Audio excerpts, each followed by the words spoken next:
안녕하세요. 연금연구소 센터장 김경호입니다.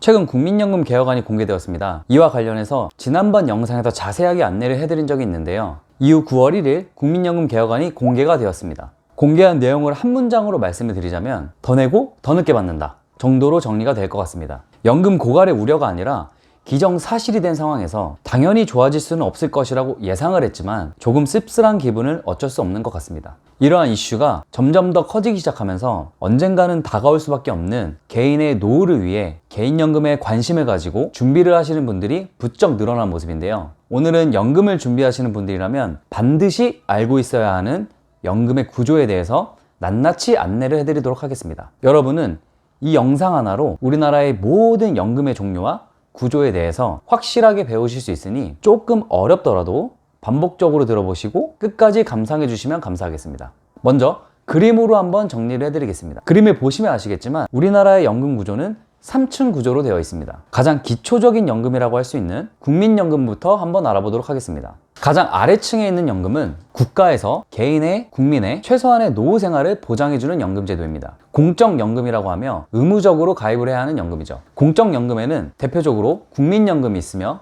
이 밖에도 공무원연금, 군인연금, 사립학교 교직원연금, 별정우체국연금 등이 있습니다. 이러한 공적연금은 최근에 가장 문제가 되고 있는데요.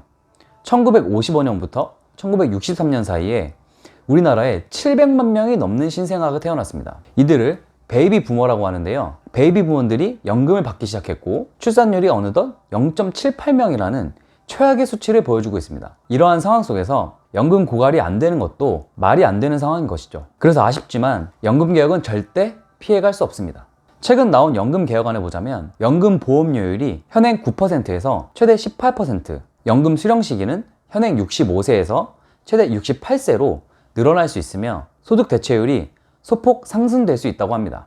더 자세한 사항은 이전 영상을 참고해 주시고요. 이어서 퇴직연금의 종류에 대해서 이야기를 이어나가 보도록 하겠습니다. 퇴직연금 제도는 과거 퇴직금 제도의 문제를 해결하기 위해 만들어진 제도인데요. 과거 퇴직금 제도는 개인의 퇴직금을 회사가 운영했는데 1997년 11월 21일 나라빚이 총 1,500억 달러가 넘어가면서 국가 부도 사태 위기가 터져버렸죠. 그러면서 우리나라는 IMF의 210억 달러의 구제 금융 승인을 받게 됩니다. 이후 기업들은 줄도산하기 시작했으며 장기 근속 여부와 상관없이 개인의 퇴직금도 증발이 되어버렸습니다. 심각한 문제였죠. 그래서 이제는 개인의 퇴직금을 회사가 아닌 외부 금융기관이 관리하는 퇴직연금 제도가 생겨나게 된 것입니다. 퇴직금을 안정적인 외부 금융기관에 맡기고 이를 연금으로 활용할 수 있도록 만들어 놓은 것이죠. 이러한 퇴직연금의 종류는 크게 세 가지로 구분되어 있습니다. DB형, DC형, 그리고 IRP로 말이죠. 하나씩 설명을 해드리자면 DB형은 확정급여형이라고 합니다. 근로자가 퇴사할 때 수령할 퇴직금이 근무기간과 평균 임금에 따라 확정되어 있는 제도인데요. 퇴사 직전 평균 임금과 근속 연수를 감안해서 계산하게 됩니다. 이는 연봉 인상이 높은 회사에 다니면 유리한 구조라고 보시면 되겠습니다. 다음으로 DC형은 확정기여형이라고 하는데요. 연간 임금의 12분의 1이 적립되어서 이 적립금을 근로자가 직접 운영할 수 있는 방법입니다. 연봉의 인상폭이 낮다면 적립금 또한 많이 쌓이지 않기 때문에 DC형을 통해서 주식형 펀드처럼 공격적으로 운영할 수 있는 장점이 있습니다. 하지만 투자에 실패를 한다면 원금 손실의 위험이 있다는 점도 반드시 알고 있으셔야겠죠? 참고로 DB형에서 DC형으로 변경은 가능하지만 DC형에서 DB형으로의 변경은 불가능하다는 점 참고해 주시고요. 마지막으로 IRP는 개인형 퇴직연금이라고 하는데요.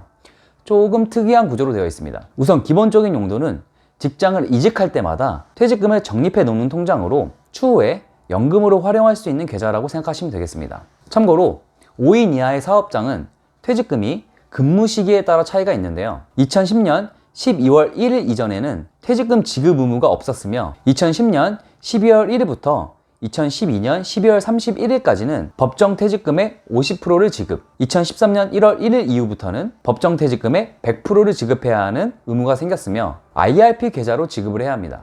정리가 좀 되셨나요? 그럼 이제 마지막으로 대망의 개인연금으로 넘어가도록 하겠습니다. 개인연금의 종류는 공적연금과 퇴직연금과는 비교가 되지 않을 정도로 많습니다. 개인의 다양한 성향을 고려하여 선택적으로 가입할 수 있는데요. 세금적인 부분과 성향적인 부분으로 나누어 설명을 해드리겠습니다. 먼저 세금적으로 개인연금을 보자면 세액공제형 연금과 비과세형 연금으로 구분할 수가 있습니다. 단어가 좀 어려우시죠? 풀이를 해드리자면 세액공제형 개인연금은 연말정산이나 종합소득세를 신고할 때 세금 혜택을 받을 수 있는 연금을 말하는데요. 세액공제 혜택은 연간 최대 900만 원 한도로 16.5%의 공제를 받을 수 있습니다. 단 연봉이 5,500만 원을 초과한다면 16.5%가 아니라 공제율이 13.2%로 줄게 됩니다. 계산을 잘 해봐야겠죠?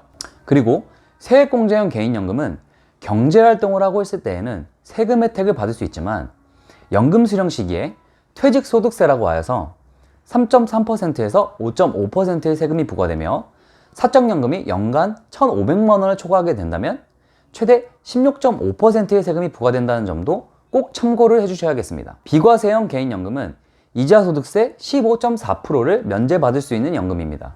조건은 5년 이상 납입하고 5년 이상 거치를 하면 비과세 혜택을 받을 수 있으며 월 납입하는 금액이 150만 원을 초과하면 비과세 혜택을 받을 수 없습니다. 세액공제형 개인연금과 크게 다른 점은 연금 수령을 하면서 퇴직소득세가 없고 사적연금에 해당이 되지 않는다는 점이죠. 무엇이 개인에게 유리할지 곰곰이 생각을 해보시길 바라며 비과세형 개인연금과 세액공제형 개인연금을 준비하시는 분들에게 추가적인 도움을 드리기 위해 성향별로 선택할 수 있는 상품의 종류에 대해서 알려드리겠습니다. 먼저 세액공제형 개인연금의 종류는 대표적으로 연금저축, 연금저축 펀드, IRP가 있습니다. 연금저축은 금리 연동으로 되어 있는 상품이고 연금저축 펀드는 말 그대로 펀드로 되어 있기 때문에 당연히 원금 손실의 위험이 있겠죠. 마지막으로 IRP는 상품의 종류가 가장 많습니다. 채권, 펀드 등 개인의 성향에 맞게 다양한 상품 선택이 가능합니다. 비과세형 개인연금의 종류로는 연금보험, 변액연금보험, 달러연금보험, 혼합형이 있는데요. 연금보험은 금리연동형, 변액연금보험은 말 그대로 펀드에 투자되기 때문에 원금 손실의 위험이 있는 연금보험이며 달러연금보험은 원화 또는 달러로 보험료를 납입하고 안전자산이라고 불리는 달러로 연금을 받을 수 있는 연금이며 혼합형은 연금 개시 전에는 펀드로 운영을 하다가 연금 개시 시점에서 펀드 운영으로 쌓인 적립금과 금리 연동형으로 쌓인 적립금 중에서 더 높은 적립금으로 연금을 개시할 수 있는 상품을 말합니다. 제가 연금의 종류를 이렇게 조사하고 분류하는데 정말 많은 시간이 걸렸는데요. 여러분은 이 영상 하나로 우리나라의 모든 연금의 종류와 구조에 대해서 이제 이해를 하시게 되었습니다. 축하드립니다. 이러한 내용을 기반으로 개인연금을 준비하실 때 많은 도움이 되시길 바라며 아무리 봐도 이해가 안 되는 부분이 있으시거나 궁금한 사항이 있으시다면 댓글로 남겨주시면 감사하겠습니다. 마치기 전에 구독 한번 부탁드리겠습니다. 감사합니다.